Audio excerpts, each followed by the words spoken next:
Vodka, tequila, scotch, beer, wine, rum, gin, whiskey, alcohol. alcohol probably took 20 years of my life, and you can't get that back.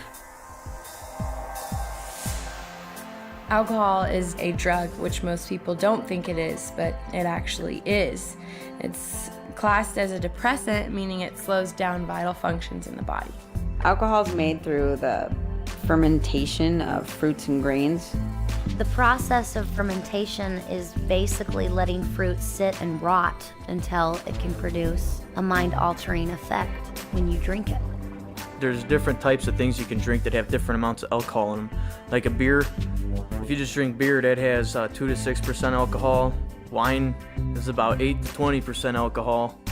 And then you got your hard liquors, which are like vodka or whiskey, which are about 40 to 50% alcohol. When someone drinks 2 or more drinks, it acts as a stimulant. When they drink more than that, it acts as a depressant. If you binge drink, what you're doing is you're just drinking repeatedly over and over large amounts and large quantities of alcohol. If you put that much alcohol in your system at one time, you can get alcohol poisoning, which could lead you to go into a coma or even kill you. 12 years old, I was in the 7th grade. When I was in 8th grade, I think I was 13 years old. It became very regular at 14 years of age. 15 years old when I first started drinking. 17 years old, starting going out parties, doing things like that. At first, drinking was a sociable thing, you know, I drank with my friends. Thought I was really cool going out with all the older guys, and I'd try to show off in front of them and drink myself stupid. I just go out and party all night. By the time I was probably 15 is where I started drinking at school. Putting it in a water bottle, I would take vodka or gin, something clear that looked like water, and I would just drink in class and pop mints in my mouth. We'd go in, break into his parents' liquor cabinet, fill up our super big gulps full of ice and Everclear, and then stop by 7-Eleven and fill the rest of it up with Coke, and then make it to first period. I was drinking not just at parties and stuff, but after classes and after work and even at work. I waited tables, so it was very easy access to alcohol. It was just hard to say no. It was so readily available, and it was constantly there. My drug problem wasn't something that happened immediately. It happened so slowly that I missed the fact that I was addicted to it. It became a routine, a way of life. The only type of people I would hang out with were people who were using drugs or drinking alcohol. And it got to the point where that's all I cared about. It became far more than just a partying thing. It was a necessity. Without having alcohol in me, I could not function. I kind of became a loner because all I ever wanted to do was just drink and drink and drink. It felt like it was my only friend. Felt like that it was always there for me somewhere. You know, when things were going bad, I could always have a few drinks. Well, for me, it was never a few drinks. It was always a lot of drinks. I was consuming about 30 beers a day, a whole case of beer, and 3/4 of a gallon of light rum. I would essentially have that and black out every night. I could do nothing but drink 24/7, drink, pass out, drink, pass out. I literally started drinking so much that I would shake if I didn't have a drink. When I would not drink, I'd get extremely sick, deathly sick. Just really achy all over, and you have headaches, and you're so dehydrated that you have no energy. Alcohol had been, in and out my body so much that it had tore away some of the lining of my esophagus, and blood was creeping in. I was a physical disaster. I was that far in my addiction of physical withdrawal that when I shut that alcohol intake off, my body tried to shut down. The actual withdrawal from alcohol can kill you, for one thing, if it's too intense. Your body has no vitamins or is dehydrated, and you can have DTs, you can seizure to death. It's terrible. I got a phone call, that my father was in the hospital and that he was really, really sick, and that he wasn't gonna make it. So the next day I got on a plane to go home. And my only way to confront this was to drink alcohol.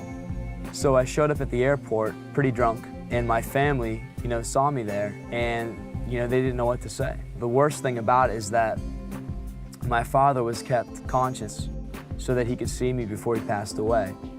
But instead of disgracing his memory, they'd put him on life support. I had gotten kicked out of this bar for fighting. I was beyond drunk, and I was attacked and raped. And I went home and I stayed in my apartment for a week. My mom would come knocking on the door. I'd pretend I wasn't home. I felt like it was my fault. You know, I was the one that was at that bar. I was the one that was getting drunk. I went home and I had a roommate, and for some reason we got into an argument which resulted in a fight, and the cops got called. I blacked out for part of it, so I couldn't figure out why I was waking up in jail. I drank some beer there at the bar inside the airport. I just ordered another beer and put my backpack on and started walking through the terminal smoking a cigarette. I didn't care what I was supposed to be doing. And I ended up getting a fight with the police there at the airport. And I woke up in jail. I had staples in my head. In the military, I woke up and I actually had to crawl on my hands and knees off the flight deck of the carrier because I couldn't walk, and then I got discharged from that and lost a girlfriend and a kid and my whole life. I drank to blackout one night. Well, sometime about an hour later, I got back up. I went to my bedroom. My wife wasn't there.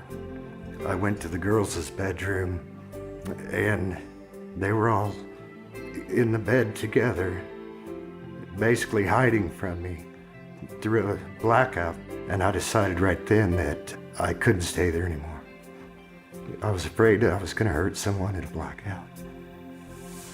You know, I haven't had a drink in 3 years, yet I'm reminded daily of my alcohol abuse because of the long-term effects. I have horrible short-term memory, and it makes everyday life very difficult for me. Just remembering names, remembering how to do things. As a result of alcohol, I had high blood pressure, and I still have it. Destroys your internal organs, and I mean, it can destroy your brain functions, your handwriting, small motor skills. It's definitely a poison. I have liver pains, bone and muscle aches that just used to not be there, and it's not from age. I'm not that old. I should be in my prime right now, and I've probably aged myself 20 years through alcohol abuse. Alcohol is slow to kill, but it's the most hideous form of death. If I had known how sneaky and dangerous and insidious alcohol is, if somebody had kind of told me, and if I had known that it's not this symbol for a good time, I think that would have made a difference. It's not like some of the other drugs that instantly after your first time you're hooked and you're addicted to it. A lot of times, you know, most of my friends didn't even like the taste of beer when they first started drinking. It started out as something that was fun, something we did on weekends. How it progressed to an everyday, all-day thing is beyond me. I have no answer to that. I do not understand how that happened, but it did. It's nothing but misery. The last 12, 13 years of my life, I've spent probably over $500,000, and over 4 or 5 years of that has been institutionalized, whether it be in a alcohol treatment rehab facility or, you know, incarcerated. Alcohol is just as bad, if not worse, than heroin or barbiturates or anything else. I don't know, if 60% of people go out to drink and get drunk, chances are that they're gonna lead to something else and they're gonna end up on a downward spiral. I may not be very old, but I have definitely seen some hellish things from alcohol. To be honest, I didn't think someone could get to the point that I was at my age. I thought that took years and years, but no, downward spiral. It might seem fun at the beginning, but after you get stuck in that lifestyle for years, you realize how not fun it is. It's terrifying.